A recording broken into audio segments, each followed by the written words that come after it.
పూర్తయ్యే వేళ ఈ రెండిటికి నడుమ ఉన్న ఉత్తర సంధ్యలో పొరపాటున కూడా 3 పనులు చేయరాదు.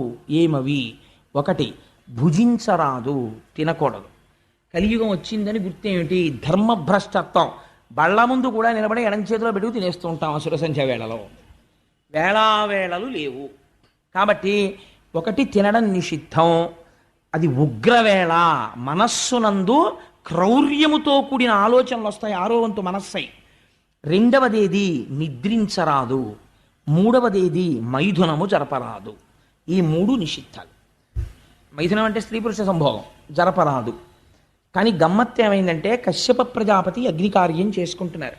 ఆయన సాక్షాత్తుగా రాశీభూతమైనటువంటి తపశ్శక్తి, అటువంటి మహానుభావుడు. ఆయన దగ్గరికి దితి అనబడేటటువంటి భార్య వచ్చింది. వచ్చి ఆయనతో ఒక మాట అంది. ఆవిడ చాలా అందంగా మాట్లాడిందండి. ఆవిడ